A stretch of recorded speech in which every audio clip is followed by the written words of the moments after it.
हाँ बोलिए।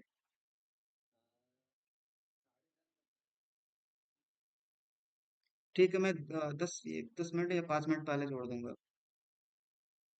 ठीक है, ओके। तो इसमें हम इंट्रोडक्शन देखेंगे कि एक्सेल में क्या क्या फीचर्स होते हैं, और माइक्रोसॉफ्ट जैसे माइक्रोसॉफ्ट एक्सेल और एक होता है गूगल स्प्रेडशीट, इसमें ज्यादा चल रहा है। ठीक है, तो दोनों में डिफरेंसेस क्या है वो भी हम देखेंगे। ठीक है, उसमें क्या फीचर्स होते हैं, इसमें क्या फीचर्स होते हैं।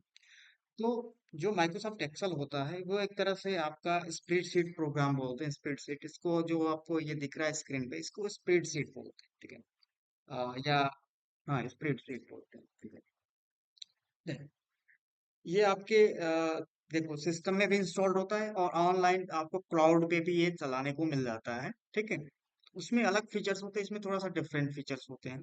अगर आप अलग वर्जन यूज कर रहे हो 2019 13, ठीक, उसके अकॉर्डिंग क्या होता है, इसमें अलग फीचर्स होते हैं। लेकिन जो क्लाउड पे होता है वो आपका 365 होता है, MS 365, जिसमें क्या होता है कि आपके अपग्रेडेड फीचर्स होते हैं। ठीक है, देन इसमें मेनली क्या क्या होता है, डेटा टेबल्स स्टोर किया जाता है रो एंड कॉलम्स में। ठीक है, और इसमें कुछ बिल्ट इन फार्मूलेज भी होते हैं, फंक्शंस भी होते हैं जो हम डिफाइन करते हैं और डिजायर्ड डिफाइन करते हैं। उसके साथ साथ इसमें बहुत सारी चीजें हम डिफाइन करते हैं, reports, task and reports, place pay slips हम निकालना चाहें तो निकाल सकते हैं, salary slips, weekly expenses, accounting, और भी बहुत सारी चीजें हम डिफाइन कर सकते हैं। उसके साथ साथ हम इसमें क्या क्या चीजें डिफाइन कर सकते हैं, पहले इसके इंटरफेस के बारे में हम देख लेते हैं। उसके साथ साथ सबसे पहले देखेंगे ये जो इंटरफेस है आपका। ठीक, इसमें ये जो दिख रहा है इसको बोलते हैं नेम बॉक्स। ठीक, इसमें आपके सेल नेम होता है। ठीक, और ये होता है आपका इंसर्ट फार्मूला बॉक्स, जिससे हम इंसर्ट करते हैं। ये फार्मूला बार होता है, ये आपका रो होता है, ये कॉलम होता है। ठीक है, क्लियर, आपको पता होगा। और ये सीट होता है, सीट नेम होता है, सीट टाइप जिसको बोलते हैं, सीट टाइप। इस पे आप एडिशनली ये टैब्स खोल सकते हो। ठीक है, इसके बाद हम आते हैं डिफाइन करने के लिए। अब देखो यहाँ पे जो बी लिख रहा है, यहाँ पे ये क्या होता है, ये आपका कॉलम हेडर होता है और ये रो हेडर होता है। इस सिस्टम को चेंज भी कई लोग करते हैं अपने अकॉर्डिंग। जैसे हम यहाँ पे जाते हैं ऑप्शंस में, तो कई लोग क्या होता है इसको R1C1 फॉर्मेट में ऐड कर लेते हैं। ठीक है, जैसे कि मैं फार्मूले में जाता हूँ और ये R1C1 रेफरेंस, जैसे मैं R1C1 रेफरेंस पे ऐड करता हूँ तो देखो यहाँ पे ये भी 1 2 3 हो गया। और जब मैं किसी सेल को सेलेक्ट करूंगा तो ये R3 row 3 and C4 column. तो R1C1 फॉर्मेट में ये जो आपका सेल नेम होता है वो कन्वर्ट। ठीक है, तो कई लोग उस पे कंफर्टेबल होते हैं तो उस पे काम करते हैं, कई लोग उस पे काम करते हैं आपके हेडरों पे, तो उसको उसके भी आप पे वो अप्लाई कर देते हैं। तो बाय डिफॉल्ट वही होता है, आपका हेडर ABC आपका कॉलम होता है, और ये रो जो काउंटिंग रो होती है वो नंबर न्यूमेरिक होती है। इसमें, इस तरह के भी R1C1 का भी मॉडल होता है। Then, अब इसमें क्या क्या होता है कि इसमें अनलिमिटेड स्टोरेज होता है। इसमें आपका जितने सिस्टम में स्टोरेज है उसके अकॉर्डिंग वो सेव करेगा, इसका कोई लिमिटेशन नहीं होता एक्सेल का। ठीक है, लेकिन एक्सेल की कुछ सीट की लिमिटेशंस होती है कि इसमें कितने रो होंगे, कितने कॉलम्स होंगे, वो डिफाइंड है। तो इसमें आपके कह सके एक्सेल सीट में मोस्टली 16,000 कॉलम होते हैं, एक्सप्रोक्स एक्सप्रोक्स। ठीक है, और रो होते हैं मोस्टली 10 लाख होते हैं, 10 लाख अप्रोक्स उसके प्लस होता है। ठीक है, तो इससे ज्यादा हम उसमें डेटा स्टोर नहीं कर सकते एक सीट में, एक पर्टिकुलर सीट की बात कर सकते हैं। ठीक है, और एक चीज है डिसएडवांटेज ये है कि इसमें डिफरेंट वर्जन की अलग अलग कंपेटिबिलिटी होती है। ठीक है, इससे हमको उसके वर्जन के अकॉर्डिंग उसको यूज करना होगा। ठीक है? अगर हम किसी लेटेस्ट फीचर्स को यूज करना चाहते हैं तो उस लेटेस्ट फीचर्स को उस पर्टिकुलर वर्जन में ही हम यूज कर सकते हैं, प्रीवियस वर्जन में यूज नहीं कर सकते हैं। ठीक है, और देन जिसका जो फुल वर्जन होता है वो एक्सपेंसिव होता है। ठीक है, और अब देखते हैं MS एक्स माइक्रोसॉफ्ट एक्सेल में क्या डिफरेंस है। Microsoft Excel same as Microsoft Excel की तरह से है गूगल एक्सेल। ठीक है, तो उसमें डिफरेंसेस थोड़े बहुत सिंटैक्सेस के हैं और फार्मूलाज के हैं, कि उसमें फार्मूला कुछ एक्स्ट्रा है या इसमें नहीं है। ठीक है, तो उसके भी आपको उसमें चीजें डिफाइन की गई हैं, ठीक है। तो माइक्रोसॉफ्ट एक्सेल को अगर गूगल एक्सेल से हम रिप्रेजेंट करें तो यहाँ पे मैं ओपन कर लेता हूँ।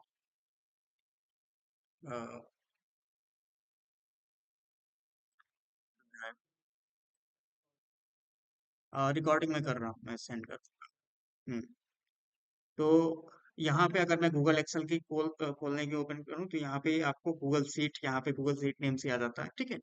तो गूगल सीट भी यहाँ पे ओपन कर सकते अब इसका इंटरफेस भी सिमिलर, थोड़ा सा बहुत उसकी तरह से मिलता जुलता है। देखिए देखिए यहाँ पे नेम बॉक्स है, सेम उसी तरीके से। यहाँ पे इंसर्ट फंक्शन बॉक्स है, फिर यहाँ पे फार्मूला बार है, यहाँ पे रो एंड कॉलम्स है, ठीक। और यहाँ पे आपका एक टेम्पलेट्स कुछ दिए गए हैं उसके अकॉर्डिंग, ठीक। कि अगर आपको टेम्पलेट्स यूज करना है तो यहाँ से आप टेम्पलेट्स यूज कर सकते हैं। ये फुल स्क्रीन है, ठीक है। यहाँ से आप कैलेंडर्स या और भी एडेंस, एडेंस का मतलब एक्स्ट्रा एप्लीकेशन इसमें इंस्टॉल कर सकते हैं, एड इन। देन इसमें कमेंट्स भी यहाँ पे दिया हुआ, ऑल ऑल कमेंट्स। देखो यहाँ पे फाइल इंसर्ट में क्या क्या चीजें दी हुई है, यहाँ पे सेल इंसर्ट कर सकते हैं, रो कॉलम सीट इंसर्ट करना, टेबल इसमें इस तरीके से आपका होता है, चार्ट इंसर्ट करना, पाइवट टेबल, इमेज इंसर्ट करना, ड्राइंग आपको करना है, फंक्शंस इंसर्ट करना है। देखो फंक्शन की कैटेगरीज यहाँ पे दिए गए हैं।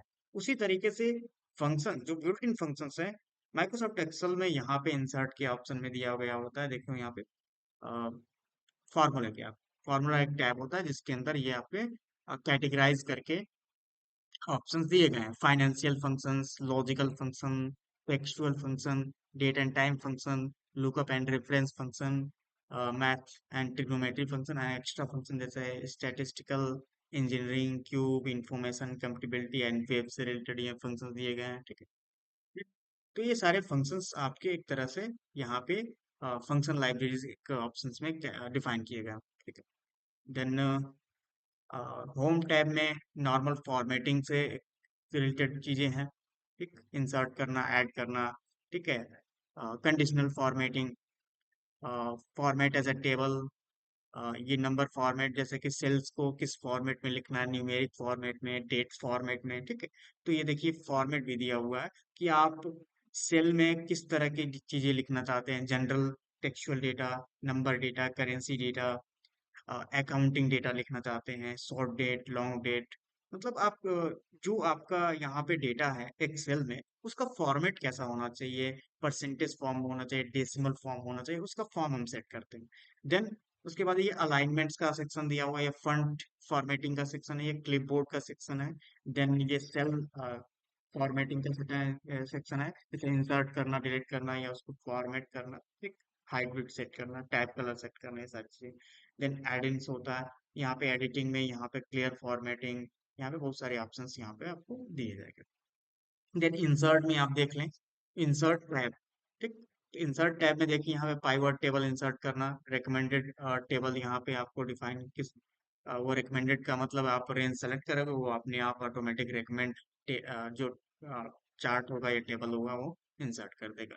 देन इलिस्ट्रेशंस, जैसे इलिस्ट्रेशंस में पिक्चर्स आपको इंसर्ट करना है, शेप इंसर्ट करना है, आइकॉन्स इंसर्ट करना है, ठीक है। अब पिक्चर्स में देखो तो बहुत सारी पिक्चर्स हैं यहाँ पे। दिस डिवाइस मतलब आपके सिस्टम में अगर कोई पिक्चर है वो पिक कर सकते हो। देन स्टॉक इमेजेस जो आपके ऑनलाइन इमेजेस हैं उसको आप भी डाउनलोड करके इसमें इंसर्ट कर सकते हो। देन ऑनलाइन पिक्चर्स हैं, तो स्टॉक इमेजेस में देखें यहाँ पे ये offline, okay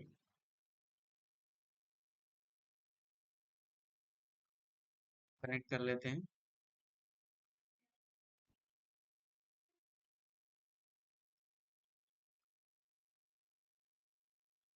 okay, try again. Okay, illustration, pictures, stock images.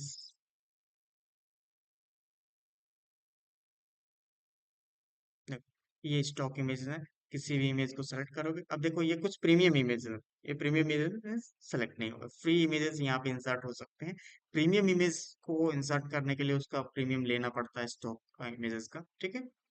तो इस तरीके से देन यहाँ पे देखोगे, यहाँ पे ऑनलाइन इमेजेस हैं, ऑनलाइन पिक्चर्स, तो ऑनलाइन पिक्चर्स आप यहाँ पे सर्च करके बिंग जो सर्च इंजन होता है माइक्रोसॉफ्ट का, वहां से आप सर्च करके वो डाउनलोड कर सकते हो, ठीक है।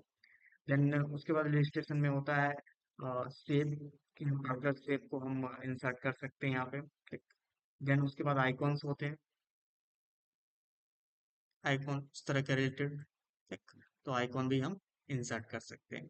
देन रिकमेंड चार्ट से दिया हुआ है, देखो अलग अलग charts type, map chart type, ठीक। इस तरह के चार्ट्स आप टाइप दिए हुए हैं, देखिए इसका स्पार्क लाइन्स दिए गए हैं आपके, ठीक है। देन स्लाइसर इसका यूज किया होगा, हाँ। एक मिनट।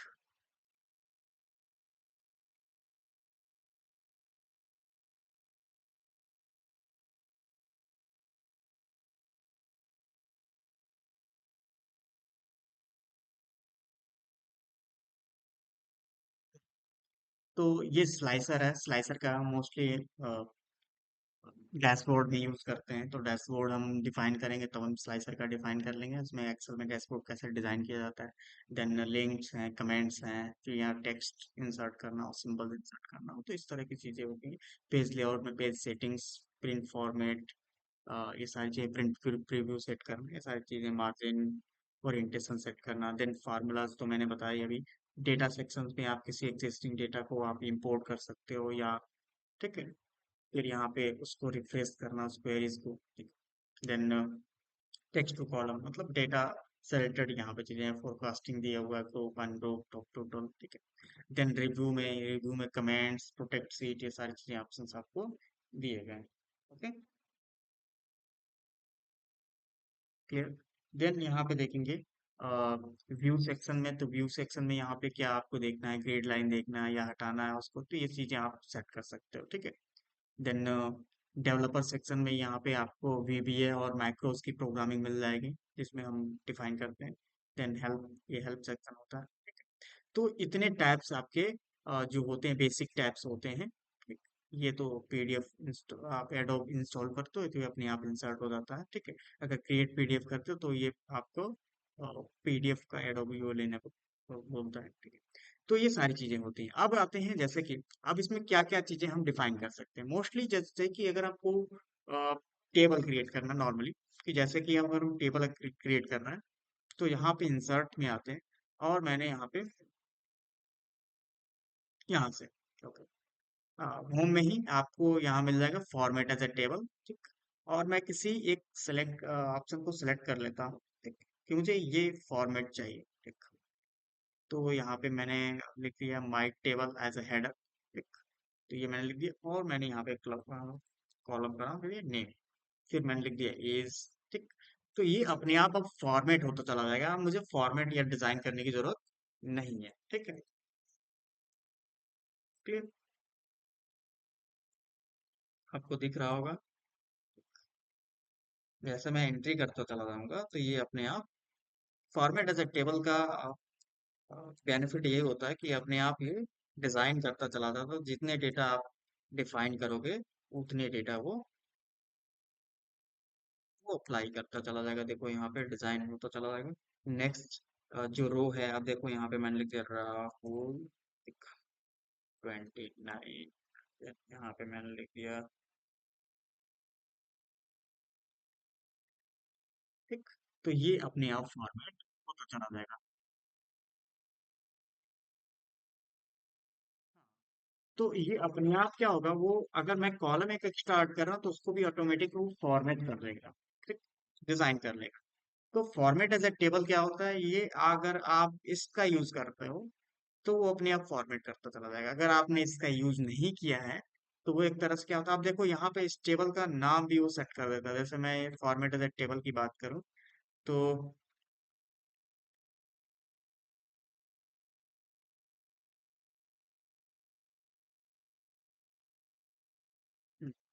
ओके।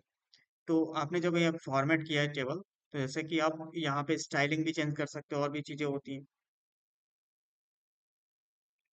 अब मान लो मैं चाहूँ कि तो मैंने लिख दिया यहाँ पे टेबल, तो देखो टेबल वन, ये टेबल वन नेम से ये आपका सेट हो गया, ठीक।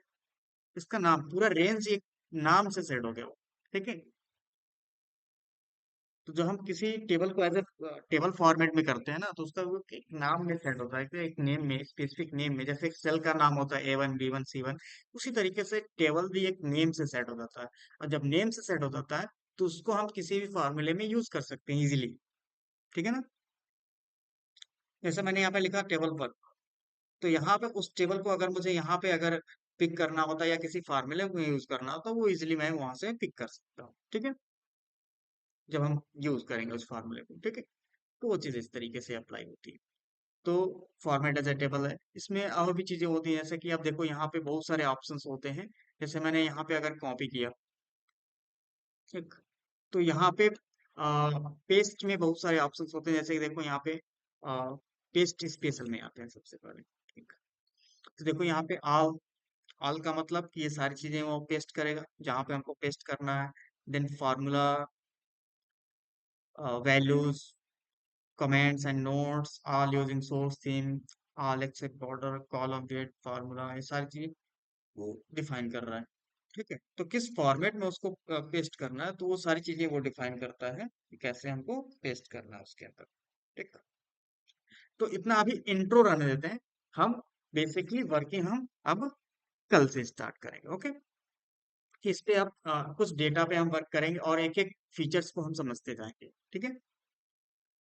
ओके, ये मैं सेंड कर दूंगा आपको रिकॉर्डिंग। ओके, मैं आपको लिंक सेंड कर दूंगा अपलोड करके।